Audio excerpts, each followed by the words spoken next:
Your attention please.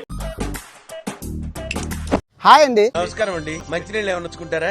1000 కోట్ల ఆస్తిపరుడైన మన comedian Ali గారు బెట్టింగ్ యాప్లు ప్రమోట్ చేశారండి. ఎందుకు చేయాలి? అది అవసరమానండి. రంజాన్ మాసంలో తప్పు తప్పు తప్పు తప్పు తప్పు తప్పు తప్పు ఆయన ఎందుకు చేశారు అనేది మనం ముందుగా తెలుసుకుందాం. చెప్పు.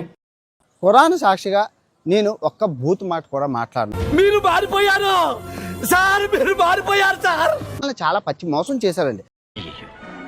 ఆలీ గారికి ఒక యూట్యూబ్ ఛానల్ ఉంది. వాళ్ళ ఆవిడ జుబేదా గారితో కలిపి 20 లక్షల మంది చాలా ఫేమస్. కోట్లలో వ్యూస్, కోట్లలో ఆదాయం. అర్థమైంది. సినిమాలో వస్తుంది 1000 కోట్లు సరిపోదని యూట్యూబ్ లోకి వచ్చారనమాట. బతుకు తెరువు కోసం సార్ ఒక మోసం చేశారు. దాన్ని బిర్యానీ మోసం అంటారండి. ఇది ఎప్పుడు పెట్టారు? అసలు నాకు తెలిసి తెలుగులో ఇటువంటి మోసం ఎవరు చేసి ఉండరు.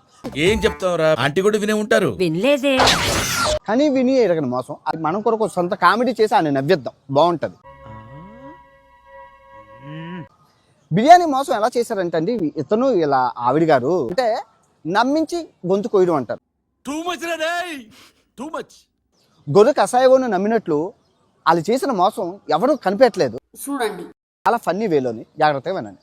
ఈ బిర్యానీ మోసం ఏం చేశారంటే అండి, 15 కేజీలు జుబేదా గారు మార్కెట్కి వెళ్ళి 15 కేజీలు బిర్యానీ కొన్నారండి. ఆ తర్వాత సార్ 15 కేజీలు బియ్యం కలిపితే 3000 రూపాయలు.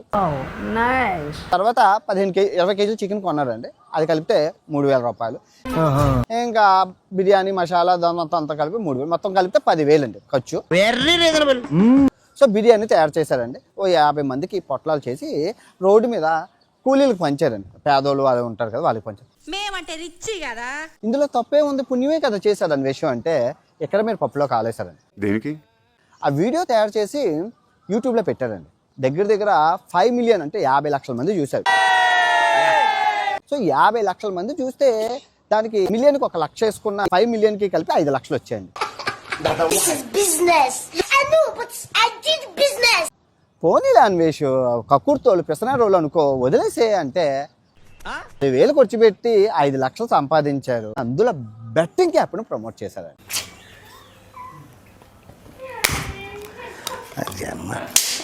నువ్వు మనిషి పశువు.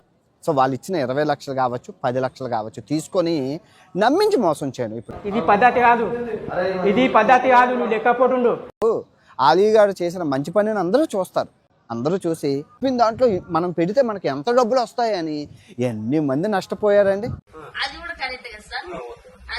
అదండి ఎంత పాపం అండి. అల్లా క్షమిస్తారా మిమ్మల్ని? నాకు నమ్మకం లేదు దొరా. పేదవాడిని రాజకీయ నాయకులు మోసం చేస్తారండి. నువ్వు రా, జనాన్ని మనం వాడుకోవాలి కానీ వాళ్ళ కోసం మనం కొట్టుకోకూడదు. 500 రూపాయలు ఇచ్చి జీవితాంతం కట్టు బాన్సలుగా చేస్తారు. కానీ ఈ తారలు సహాయం అనే బిర్యానీ ఇచ్చి మోసం చేయడం ఇది చరిత్రలో నిలిచిపోతుందండి. చరిత్ర సృష్టించాలన్నా మేమే, దాన్ని తెరగ రాయాలన్నా మేమే. బిర్యానీ ప్యాకెట్ ఇచ్చి 29 లక్షల రూపాయలు చేసిన మోసం అట్లుంటది మనతోని. అది కూడా ఇల్లీగల్ బెట్టింగ్ యాప్ డబ్బు. చేసిన వాడు పాకిస్తానీ అబ్బాయి అండి. వాడి పేరు యూసఫ్ ఖాన్ అండి. ఎంత నష్టం అంటే దేశానికి. ఈ పాకిస్తాన్, చైనా వాళ్ళు మన భారతదేశాన్ని దెబ్బతీయడానికి, భారతదేశాన్ని యువతను దెబ్బతీయడానికి ఎక్కడో రిజిస్ట్రేషన్ చేసి అవి తెచ్చి ఈ యూట్యూబర్లకి మీకు ఇస్తుంటే మీరు అందరూ ప్రమోట్ చేసి ఇలా చిన్న చిన్న నిర్లక్ష్యాలని ఒక్కటై ఒక మెగా నిర్లక్ష్యమై అదే మన జాతీయ గొడవైపోయింది, మన రక్తంలో కలిసిపోయింది. అందుకే మనం ఇంకా పైకి రాకుండా ఇలాగే ఉండిపోయాం. లాభం వస్తుంది సార్, మీ లక్షల్లో ఆదాయం ఉంటుంది. ఎంత తీసుకున్నాం? How much? కానీ వాళ్ళకి ప్రాణాలు పోతాయి సార్. ఎందుకంటే పేదవాడికి ఆ 1,00,000 రూపాయలు, నిన్న సార్ ఎగ్జాంపుల్, నిన్న మేడ్చేల్లో 1,00,000 రూపాయలు అక్క పెళ్లి డబ్బులని దాచుకున్నారు సార్. వాడు బెట్టింగ్ వేసేసి ఆ డబ్బులు పోయాయి. సో మనస్తాపానికి గురయ్యి రైలు పట్టాల ముందా తలపెట్టి చచ్చిపోయారు సార్.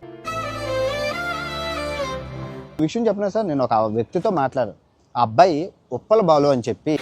హాయ్ అండి, ఉప్పల్ బాల్ టిక్ టాక్. అబ్బాయికి ఫాలోవర్స్ ఉన్నారు సార్, ఫాలోవర్స్ ఉన్నారు. అబ్బాయి బెట్టింగ్ యాప్, అబ్బాయికి కూడా 10 లక్షలు, 5 లక్షలు, 20,000, 50,000 ఇచ్చిన కంపెనీలు ఉన్నాయి సార్.